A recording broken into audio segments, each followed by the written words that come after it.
February 14th, 1991. Iraqi airspace, 70 miles northwest of Baghdad. Captain Tim Bennett is piloting his F-15E Strike Eagle on a nighttime bombing run when his weapons systems officer, Captain Dan Bakke, spots something on radar that shouldn't be there. An Iraqi helicopter, Mi-24 Hind gunship, low altitude, heading south, probably trying to escape into Iran. Bennett has no missiles. He's loaded for ground attack. All he's carrying are 2,000-pound laser-guided bombs meant for destroying hardened bunker complexes. He decides to kill the helicopter anyway, with a bomb. This is the only air-to-air kill in history scored with a precision-guided munition, and the way it happens reveals both the versatility of the F-15E Strike Eagle and the creativity of combat pilots when the situation goes sideways. Desert Storm, Day 28, the air war is in full swing. The coalition has complete air superiority. Iraqi pilots who haven't fled to Iran are keeping their aircraft on the ground because flying means dying. But helicopters are still operating. They're harder to track, can hide in valleys and wadis, fly below radar coverage. The Iraqis are using them to move commanders, evacuate personnel, and occasionally attack coalition ground forces. Bennett and Bakke are flying a nighttime strike package against a suspected Scud missile storage facility. The F-15E is perfect for this mission. It's a two-seat, all-weather strike fighter designed to penetrate hostile airspace at low altitude and deliver precision weapons. The E model Strike Eagle is the bomber variant of the legendary F-15 air superiority fighter. Same airframe, same twin engines, same speed and agility, but with added ground attack avionics, a weapons systems officer in the back seat, and the ability to carry 24,000 pounds of bombs. It's supposed to be the best of both worlds, an air-to-air killer that can also destroy ground targets. But nobody expected it to do both in the same mission. Bennett's ingressing toward the target at 540 knots, 500 feet above the desert. Bakke is managing the navigation and targeting systems. They're 15 minutes from weapons release when Bakke's radar picks up a return. Low altitude, slow speed, moving south. The signature matches a helicopter. Here's the problem. Bennett's F-15E is configured for ground attack.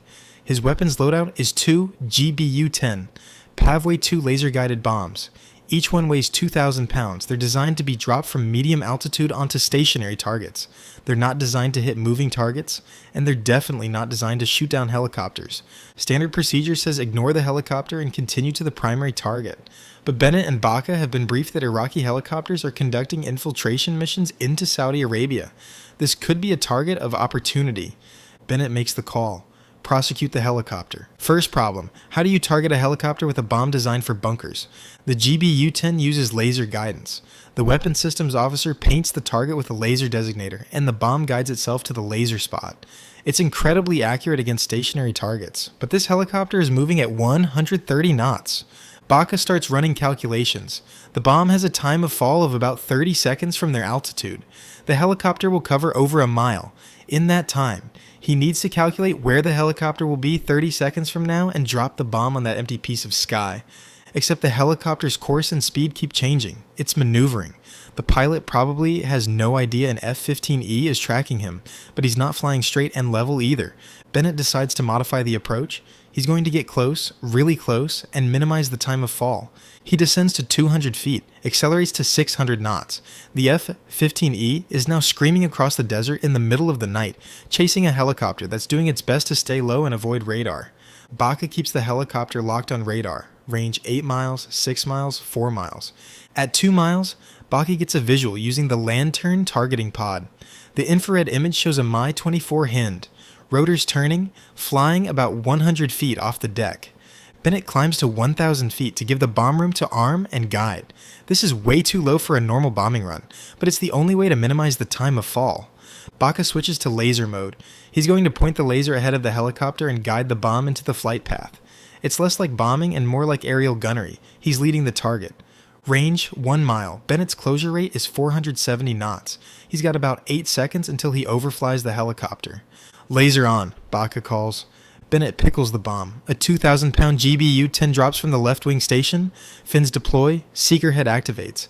The bomb immediately pitches forward, tracking toward the laser spot Bakke is painting ahead of the helicopter. Time of fall, 14 seconds. Bakke keeps the laser on target, adjusting continuously as the helicopter maneuvers. The bomb is guiding, responding to the laser, but it's falling fast and the helicopter is moving. Bennett pulls up hard and banks left to avoid overflying the target. The GBU-10 has a proximity fuse, and he doesn't want to be anywhere near it when it goes off. The helicopter pilot finally realizes something is wrong. He banks hard right, trying to break whatever lock is on him. Too late. The GBU-10 impacts 20 feet in front of the helicopter. The 2,000-pound warhead detonates. The blast wave hits the helicopter like a wall. The rotors disintegrate. The fuselage breaks apart. The aircraft cartwheels into the desert and explodes. Bennett and Bakke circle once to confirm the kill. The wreckage is burning. No chance of survivors. They continue to their primary target, drop the second bomb on the Scud storage facility, and return to base. When they land and debrief the mission, there's confusion. The intelligence officer wants to know how they killed a helicopter. Bennett explains the tactics. The debrief officer is skeptical until they review the lantern footage. There it is, clear as day. A 2,000-pound laser-guided bomb tracking a moving helicopter and destroying it. The kill is officially confirmed. F-15E Strike Eagle, air-to-air kill with a GBU-10 Paveway II, first and only time in history. Here's why this matters. The F-15E was designed as a multi-role fighter. It could do air-to-air and air-to-ground, but most people assumed that meant carrying missiles for air combat and bombs for ground attack. Bennett and Bakke proved the aircraft's systems were flexible enough to use ground attack weapons in air-to-air scenarios. The radar could track helicopters. The targeting pod could designate moving targets. The laser-guided bombs could hit them. It wasn't a planned tactic. It wasn't in any manual. It was two experienced aviators using their equipment creatively to solve an unexpected problem. The F-15E went on to become one of the most successful strike fighters ever built. It served for 37 years and is still in frontline service over 1,500 combat missions in Desert Storm, Iraqi Freedom, Afghanistan, Syria, and 0 losses in air-to-air combat. Because even when configured for bombing, the Strike Eagle is still a lethal air-to-air platform. The Iraqi helicopter kill is still taught at fighter weapons school. Not as a recommended tactic, but as an example of adaptive thinking in combat. And because sometimes the best weapon is the one you have, not the one you wish you had.